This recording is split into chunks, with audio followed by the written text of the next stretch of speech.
इतिहास केवल शब्दों में नहीं बल्कि मिट्टी के हर कण में बसा होता है।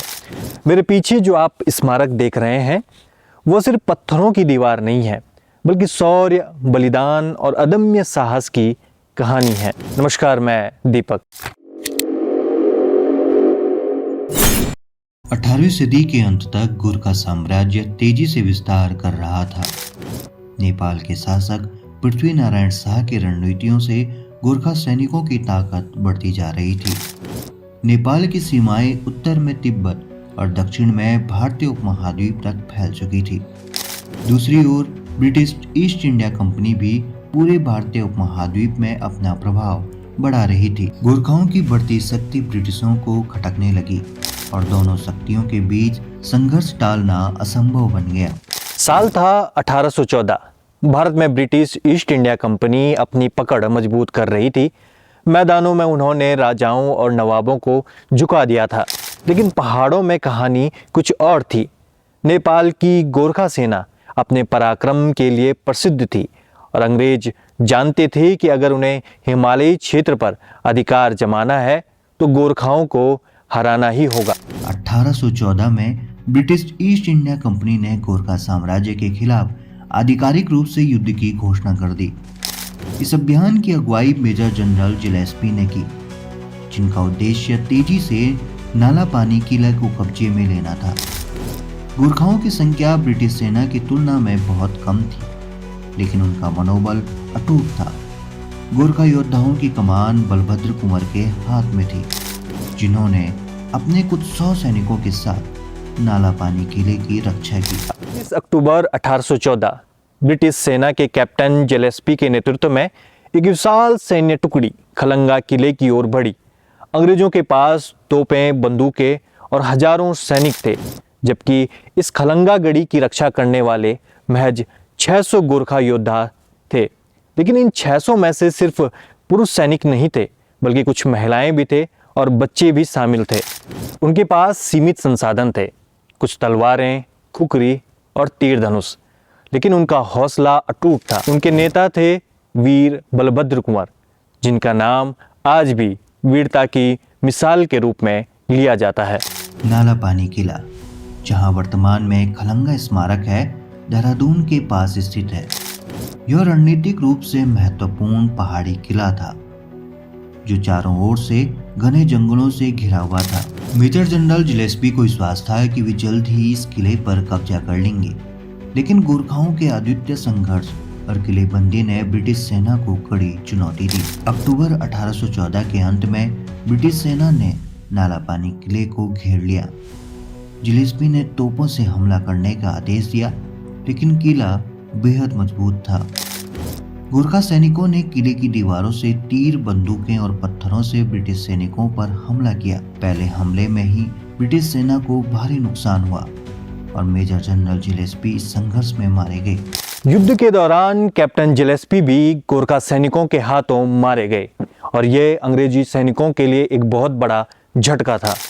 अंग्रेजों ने सोचा था कि वे खलंगा गढ़ी को आसानी से जीत लेंगे, लेकिन उन्हें अंदाजा नहीं था कि वे इतिहास के सबसे बहादुर योद्धाओं से टकराने जा रहे हैं। जब अंग्रेजों ने पहली बार हमला किया तो उन्हें लगा कि गोरखा सेना जल्द ही घुटने टेक देगी, लेकिन जैसे ही उन्होंने पहाड़ी पर चढ़ने की कोशिश की, गोरखाओं ने उन पर तीर धनुष, पत्थर और खुखरी से हमला बोल दिया। लेकिन इसके बाद अंग्रेजों ने अपनी रणनीति बदली और गोरखाओं से सीधे युद्ध करने के बजाय उन्होंने तोपों का इस्तेमाल शुरू कर दिया। गोरखा सैनिकों की लड़ाई की रणनीति अद्वितीय थी। वे पहाड़ी इलाकों का लाभ उठाते हुए गुरिल्ला युद्ध शैली में लड़ते थे। महिलाओं और बच्चों ने भी सैनिकों का साथ दिया, जिससे यह युद्ध और भी ऐतिहासिक बन गया। 3 हफ्तों तक गोरखाओं ने किले को ब्रिटिशों से बचाए रखा, लेकिन भोजन और पानी की कमी से स्थिति गंभीर होने लगी। गोरखा सैनिकों ने बहादुरी से संघर्ष जारी रखा, लेकिन धीरे धीरे उनके पास न तो भोजन बचा और न ही गोला बारूद। नवंबर 1814 तक ब्रिटिश सेना ने किले के चारों ओर पानी के स्रोतों को काट दिया, जिससे गोरखा सैनिकों की स्थिति बिगड़ गई। बिना पानी और भोजन के भी गोरखाओं ने अंतिम सांस तक लड़ाई जारी रखी। जब संसाधन धीरे धीरे कम होते गए तो गोरखा सैनिकों के पास दो ही रास्ते मात्र शेष बच गए, या तो वे लड़ते हुए अपनी जान दे दें या फिर आत्मसमर्पण कर दें। लेकिन वीरभद्र के जवानों के पास आत्मसमर्पण जैसे शब्द मौजूद नहीं थे। अंततः जब स्थिति असहनीय हो गई तो बलभद्र कुंवर ने अपनी बची हुई सेना के साथ पहाड़ों की ओर कूच किया। उन्होंने आखिरी क्षण तक लड़ाई लड़ी। जब खलंगा गढ़ी में उनके पास कुछ भी नहीं बचा तो वीर बलभद्र ने अपने शेष बचे सैनिकों के साथ गढ़ी छोड़ने का फैसला किया। लेकिन जाते जाते उन्होंने अंग्रेजों को साफ शब्दों में कह दिया, हम हार नहीं रहे हैं, हम बस जा रहे हैं। अगर हिम्मत है तो आकर हमसे मैदान में लड़ो। यह शब्द सुनकर ब्रिटिश सेना भी स्तब्ध रह गई। उन्होंने महसूस किया कि भले ही वे युद्ध जीत गए हों, लेकिन गोरखा सैनिकों की वीरता के सामने वे हार चुके हैं। बलभद्र कुंवर और उनके गोरखा सैनिकों की बहादुरी की गूंज ब्रिटिश शिविरों तक पहुंची। इस वीरता को देखकर ब्रिटिश अधिकारी भी गोरखाओं की हिम्मत से प्रभावित हुए। आज खलंगा वॉर मेमोरियल इस युद्ध की यादों को जीवित रखे हुए है। यह स्मारक सिर्फ एक युद्ध का प्रतीक नहीं है, बल्कि उस अदम्य साहस का प्रमाण भी है जिसे दुनिया आज भी सलाम करती है। जब अंग्रेजों ने खलंगा गढ़ी पर कब्जा किया तो उन्होंने वीर बलभद्र कुंवर और उनके गोरखा सैनिकों के सम्मान में यहाँ एक स्मारक बनवाने का फैसला किया। यह शायद पहला और विश्व में अकेला ऐसा युद्ध था जहाँ विजेता सेना ने पराजित सेना के सम्मान में स्मारक बनवाया हो।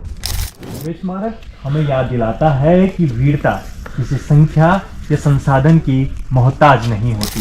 गोरखा सैनिकों ने दिखा दिया है कि वीरता और संकल्प जब आपके पास हो तब दुनिया की कोई भी शक्ति आपको हरा नहीं सकती। हर साल यहाँ श्रद्धांजलि देने हजारों लोग आते हैं। सैनिक, इतिहासकार और आम नागरिक यहाँ आकर इन वीर योद्धाओं को नमन करते हैं, जिन्होंने अपनी मातृभूमि की रक्षा के लिए प्राण तक न्योछावर कर दिए। गोरखा सैनिकों की बहादुरी केवल खलंगा तक सीमित नहीं रही। आज भी भारतीय सेना में गोरखा रेजिमेंट दुनिया की सबसे बहादुर सैन्य टुकड़ियों में से एक मानी जाती है। उनका युद्ध घोष जय महाकाली आयो गोरखाली आज भी रणभूमि में दुश्मनों के लिए भय और अपने सैनिकों के लिए साहस का प्रतीक है।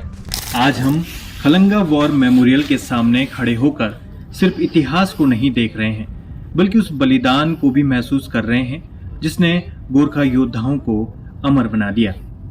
नमस्कार।